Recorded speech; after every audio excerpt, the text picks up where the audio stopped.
yung pinagmumulan ng voltahe sa mga wire na ito. So sa tatlong wire na ito, dito yan kumukuha ng supply. Ito. Itong kapasitor na ito, dito sila nanggaling, dito kumukuha. So dito tayo magte-test kung nagda-drop out ba ang voltage niya. Pag hindi, ibig sabihin itong mga wire na ito ang may diferensya. Dahil hindi naman ito nag-drop out voltage. Okay? So ganyan yung explanation, guys. So dito tayo. So ito yung red probe positive, black probe negative. So itong black probe sa negative ng kapasitor, itong red probe sa positive ng kapasitor. So ganyan lang yan, guys. Okay, so ito yung red probe positive, ito yung black probe negative. Okay, kita guys, kita guys yung tester, nagda-drop out ba siya? So 29 point, so ganyan ni guys, 20 na may. So yan, 29.8. So hindi nagda-drop. Ibig sabihin okay ang supply niya.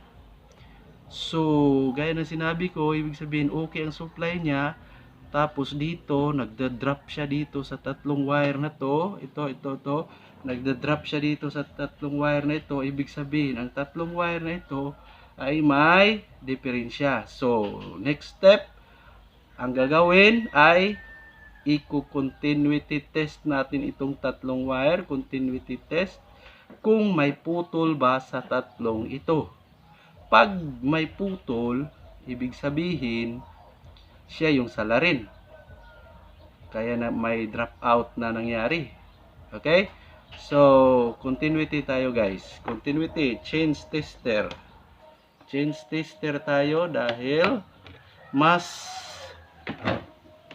kampante ako dito sa analog, tester. Kapag continuity, dito ako tumatakbo sa analog tester. So unplug muna natin guys. So guys, huwag kalimutan always talaga na safety first. So unplug muna natin. So guys, safety first sa lahat ng repair. So unplug na siya guys. So yan, unplug na siya. Tapos continuity test tayo. Dito tayo guys, dito tayo sa dito tayo, tanggalin natin ito. Sorry, hindi pala ito natanggal. Nagto-troubleshoot na tayo dito. So tanggalin natin ito guys, ang yung mga tornilyo. Okay, ito na yun guys, natanggal ko ng tornilyo. So continuity test tayo, black to black, red, green to green, brown to brown, ganyan yun. Kapag gumagalaw ang tester, ganyan, ibig sabihin nagsisiro siya, ibig sabihin there is continuity, so walang putol ang wire.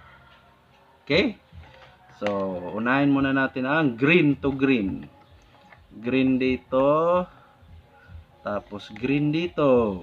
O gumalaw yung tester, nagsi-zero, ibig sabihin walang putol. Dito tayo, brown, tapos brown, so walang putol dahil tumawid yung, dahil gumalaw yung tester at nagsisiro. So dito tayo sa black probe. Okay, dito sa black wire, sorry, black probe, black wire tayo. O, dito sa black din, gumalaw siya guys. Dito sa black, gumalaw siya. So ibig sabihin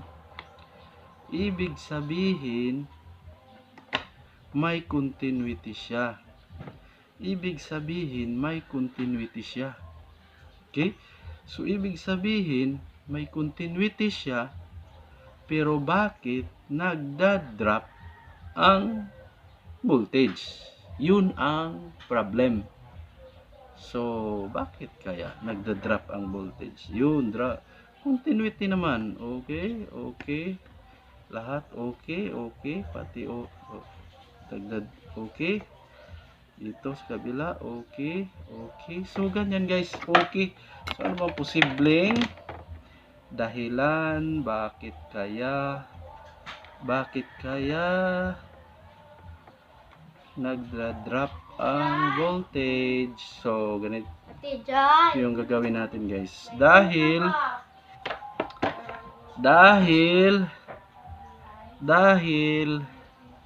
okay naman itong tatlong wire na to, may continuity naman.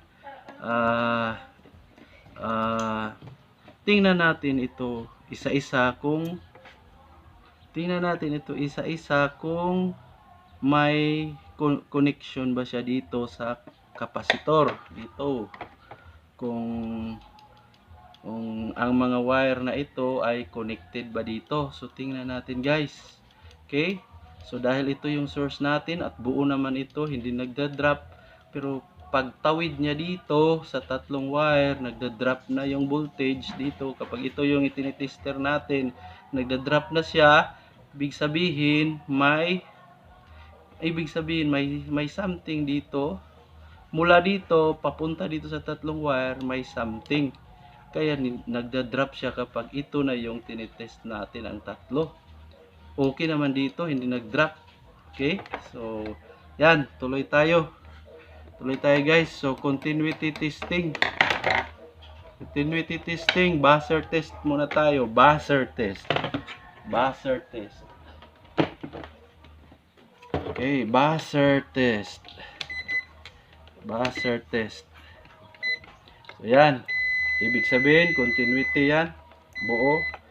So dito tayo guys, i-test natin itong kapasitor, positive to positive. Test natin itong kapasitor kung may continuity sa mga wire. Dito sa mga wire, plus positive na ang kapasitor, continuity mayroon. Sa brown mayroon. Sa black, so wala talaga yan guys. Normal yan na wala dahil ground ito. Okay, mayroon, ibig sabihin good. So dito tayo sa negative ng kapasitor. Dapat may continuity siya sa wire na ito. Dapat may continuity siya sa wire na ito dahil ito ay naka-attach sa kapasitor, sa ground ng kapasitor, sa negative ng kapasitor. Okay, so continuity tayo. Yan, mayroon. Testing tayo dito. Oops, hindi tumunog ang tester. Bakit hindi tumunog? Yan, pag dinikit, mayroon. Continuity. Pag nilagay dito, walang continuity. So ganito lang yun guys. So something na may naputol, hindi siya nakatawid yung ground dito. Yung ground dito sa black, hindi nakatawid. So yan, dapat yan, di dyan yan. So ganitong gagawin natin guys. Tanggalin natin ito, tapos ida-direct natin dito para may continuity na. Okay, para may continuity na dito guys. Tapos subukan natin kung iilaw ba siya. Okay guys,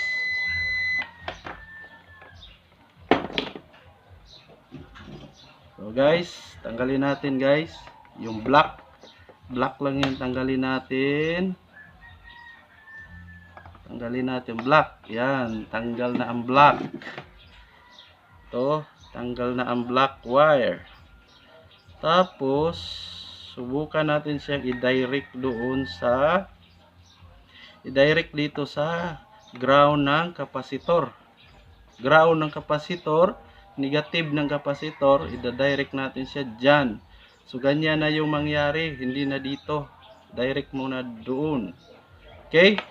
So Lagyan muna natin ng soldering lead.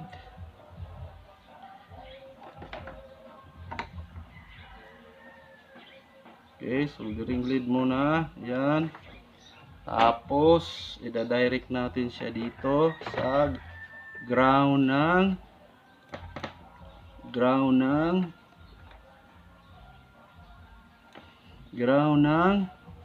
kapasitor, sa negative ng kapasitor.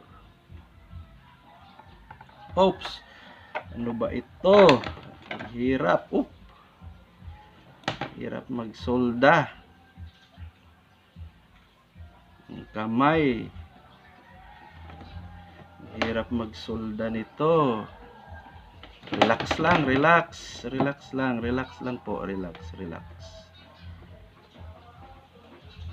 Oops, relax lang po. Relax lang. Ayun. Ang liit, guys. Sus, ang liit talaga, guys. Sus, ang liit.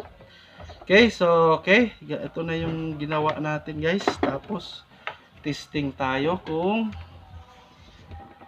okay na ba itong ginawa natin. Testing lang muna tayo, guys. Kung okay na ba itong ginawa natin. Ito. Okay na ba siya? So, okay na ba itong ginawa natin? So, ito yung ginawa natin, guys. Ito yung ginawa natin. So, tinransfer natin siya dito sa negative ng kapasitor. Tapos, ito, tinanggal natin siya dito. Transfer natin dito para magkaroon ng direct na siya dito. So, testing tayo, guys. Okay? So, testing. Plug in. Plug in, guys. Okay, plug in. Oops. So, guys, look at this, guys. Guys, look at this. So, umilaw lahat siya, guys. Umilaw yung mga LED. Umilaw yung mga LED, guys. Tingnan. Umilaw ang LED. Yan, umilaw ang LED. So, ibig sabihin, okay siya.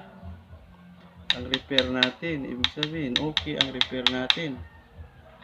So, ganito, guys. Okay siya, guys. Umilaw. So, ewan ko kung bakit itong mga lead na ito hindi umiilaw. Bakit ang lead na ito hindi umiilaw? Siguro pina-repair na ito dati dahil tingnan nyo dito, guys. Dahil yung green at saka brown ay pinag-isa. Green at saka brown pinag-isa na. Ayan, pinag-isa na sila. So, dapat yung brown nasa gitna ito. Dapat itong brown nasa gitna para masupplyan ito. So, bakit kaya nilagay na lang dyan, ipinag-isa na lang sila? So, kaya hindi umilaw itong lead na ito. So, ganun lang yan, guys. Siguro, hindi na ito talaga iilaw dahil pinag-isa na sila yung unang nag-repair. Pinag-isa na sila. Hindi na binalik dito sa gitna. Dahil ito yung nagsusupply dito sa mga lead na hindi umiilaw. Okay? So, yun na, guys. Siguro ito na lang yung gusto na may-ari. Ito lang yung iilaw, hindi na lahat iilaw. Ito. Siguro itong gusto yung may-ari. So, pwede pa nating subukan ito, i-transfer dito sa gitna kung iilaw pa ba siya. Okay? So, siguro next vlog na yan, guys. Okay? Salamat sa panonood. God bless sa lahat. God bless sa lahat. Please like and subscribe dahil wala pa akong subscriber, guys. Like and subscribe sa video na ito. Okay? God bless sa lahat. God bless sa lahat.